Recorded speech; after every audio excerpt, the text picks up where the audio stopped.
Monsieur Sénincourt, pour 1 minute, m'avez-vous dit? Une? Je vous promets. Bon, allons-y. Pour une fois... Alors, pour une fois, j'ai des notes écrites que je n'ai jamais. Je vais donc vous lire. J'ai une page. Nous sommes 2 coprésidents. Monsieur Pailleux a rappelé ce que nous représentions sur ce territoire, l'importance des communes, des élus concernés. Je crois que jusqu'à présent, nous avons écouté avec beaucoup d'attention. Nous représentons donc l'ensemble des membres de ce groupe de travail. On peut, je pense, nous écouter un instant. Alors, comme il vient d'être dit, la visite du ministre en 2004 avait porté sur 3 tracés. Le débat qui s'ouvre en ajoute 4 autres. Ce sont tous les 4, comme le 2A et le 2D, dont a parlé mon prédécesseur, des tracés qui traversent des zones habitées ou des zones d'activité de plusieurs communes proches des quartiers déjà perturbés par la RN10, en particulier la ville de La Verrière, déjà bien peu favorisée du point de vue de la situation sociale moyenne de ses habitants, et des nuisances et des contraintes physiques qu'elle subit déjà. Il n'est pas inutile de rappeler ce que stipule la Charte de l'environnement inscrite aujourd'hui dans la Constitution, article 1. Chacun a le droit de vivre dans un environnement équilibré et respectueux de la santé. Article 6. Les politiques publiques doivent promouvoir un développement durable. À cet effet, elles concilient la protection et la mise en valeur de l'environnement, du développement économique et du progrès social. Pour satisfaire ces différentes exigences, récemment devenues constitutionnelles, le prolongement de l'autoroute A12 doit notamment réduire globalement le poids des nuisances et de leurs conséquences sanitaires grâce à la fluidité des flux de circulation et à leur meilleure répartition sur le territoire. Deuxièmement, améliorer les conditions de vie des habitants et de salariés très nombreux qui subissent depuis des années les nuisances d'une RN10 saturée et des circuits de délestage. Seul le tracé 3C par le Vallon du Pommet répond clairement à ces 2 nécessités. Il faut mettre ce tracé en rapport avec le fait que le territoire des Yvelines est le plus boisé d'Île-de-France, avec 80% de surface agricole et boisée, que les terres traversées, essentiellement vouées à une agriculture intensive, très modérément respectueuse de l'environnement, ne représentent aucune caractéristique écologique rare et un aspect paysager exceptionnel, à la différence du cœur du site classé qui sera aucunement touché par le tracé. Alors, réfléchissons bien et sereinement. Doit-on continuer à faire supporter de longues années encore à 150 000 personnes les nuisances et la saturation des RN10? N'est-il pas tout à fait regrettable qu'aujourd'hui, par manque de solidarité, on en vienne à opposer la santé des uns au confort des autres? Si l'on veut dissuader...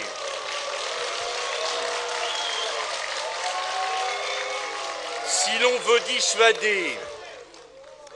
l'on veut dissuader les citoyens de fuir à la campagne et de générer ainsi de nouveaux flux de circulation parasites, ne doit-on pas faire en sorte que la ville soit plus agréable, moins morcelée, moins malsaine, moins insupportable? Si l'on veut favoriser vraiment des économies d'énergie tout en facilitant la création d'activités et d'emplois, ne faut-il pas réduire le temps et améliorer les conditions des transports domicile-travail, ce qui vaut pour les trajets longs comme pour les trajets courts?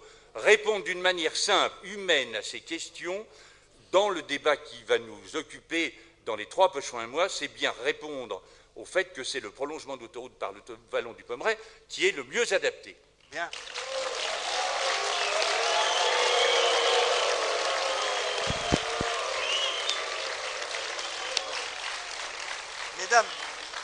Mesdames, Messieurs, vous avez écouté à peu près un silence.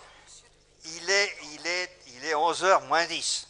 Alors, s'il vous plaît, nous donnerons la parole à 4 personnes et pas guère plus. Et j'ai monsieur Hilleret, je crois, qui souhaite intervenir, et peut-être Madame Jeanneret. Alors, de grâce, s'il vous plaît, si vous ne voulez pas... Excusez-moi, si vous ne voulez pas que nous passions la nuit ici, s'il vous plaît. Non, vous ne prenez pas le micro de force. Arrêtez, s'il vous plaît. Il y y a en haut 3 personnes qui ont demandé la parole. Je ne veux pas savoir qui c'est, mais 3 et pas plus. Bonjour, Jacques Jouot, j'habite à Montigny. Je trouve que la DDE a proposé des scénarios qui ne sont pas équitables. Pourquoi ils ne sont pas équitables? Parce que vous faites une hiérarchisation par un coût, et les solutions techniques sont complètement différentes. J'aimerais bien qu'on fasse des solutions techniques équivalentes pour au moins respecter toute catégorie de personnes vivant dans telle ou telle ville. Bon. Alors, pourquoi?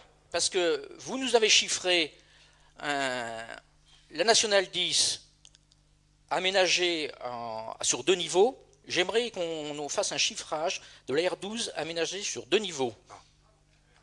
Parce que là, vous orientez un peu trop le débat. Parce que c'est l'argent qui va finir par promouvoir la solution. S'il vous plaît, je vous fais observer que tout un débat, une réunion est consacrée au problème du coût et du financement selon les tracés. Non, c'est vous qui avez parlé du coût en début de réunion, c'est oui. Vous qui les avez affichés. Alors vous me permettrez de poser la question. Oui, mais vous avez raison de la poser. Bon, alors, d'accord. Mais la réponse détaillée, vous ne l'aurez peut-être pas ce soir. Monsieur... Non, mais quand est-ce qu'on aura une réponse? Écoutez, vous l'aurez si vous venez au prochain débat qui est consacré à ça. J'ai posé la question, je veux une réponse. Monsieur, 2 mots. Oui, alors 2 mots, S'il vous plaît.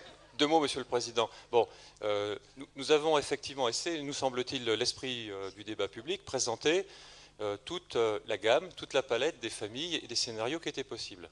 Oui. Hein, c'est la conception que nous avons de ce débat, c'est de présenter sous forme de synthèse l'ensemble des familles, l'ensemble des scénarios qui ont été étudiés depuis 20 années et quelquefois plus, de les avoir complétés, cela a été dit, mais les scénarios avec sont des pas demandes équitables. de la commission particulière. Ensuite, la raison pour laquelle il y a une diversité de coûts, elle tient tout simplement à la nature des milieux qui sont traversés, à la nature des dispositions techniques qu'il faut ou qu'il ne faut pas réaliser suivant que l'on doit faire le chantier sous circulation ou dans des emprises qui ont été réservées. Elle dépend, en un mot, de l'environnement, qu'il soit naturel ou qu'il soit urbain, dont il faut prendre compte, de l'ensemble des rétablissements de circulation qu'il faut assurer. Et les situations sont donc très différenciées d'un scénario à l'autre. Il n'y a pas, je dirais, d'intention. Et là encore, on en reparlera dans des réunions spécialisées. Nous avons appliqué pour l'estimation de ces différentes familles des ratios qui sont identiques, quelles que soient ces familles, qui permettent de les comparer de manière relative, à défaut de pouvoir apporter une précision complète au stade actuel des études, qui, faut-il le rappeler, est un stade d'études préliminaires. Ensuite, là encore, très rapidement, vous avez évoqué des solutions d'aménagement par R12. Je peux simplement dire qu'il y a une vingtaine d'années, entre 84 et 87, il y avait eu des études qui avaient exploré vraiment toutes les solutions possibles, et y compris celles par des itinéraires empruntant depuis l'échangeur de Bois d'Arcy, la RN12 et la R12. Ce que je peux vous dire, c'est que cette solution-là, pour ne parler que d'un point de vue technique, hein, parce qu'il faudrait aussi apprécier des questions de domanialité, donc d'appartenance de cette voie, qui n'est pas une voirie nationale.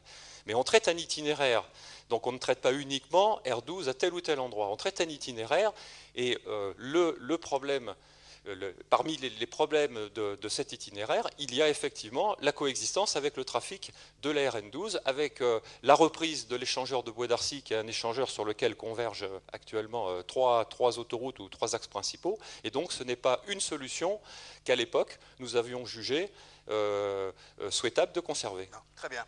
Alors pour en savoir plus, vous avez, je vous le signale, le 16 mai prochain, à la salle Prisme à Elancourt, une audition publique consacrée au coût et au financement qui avancera, je crois, approfondira le sujet qui vous intéresse.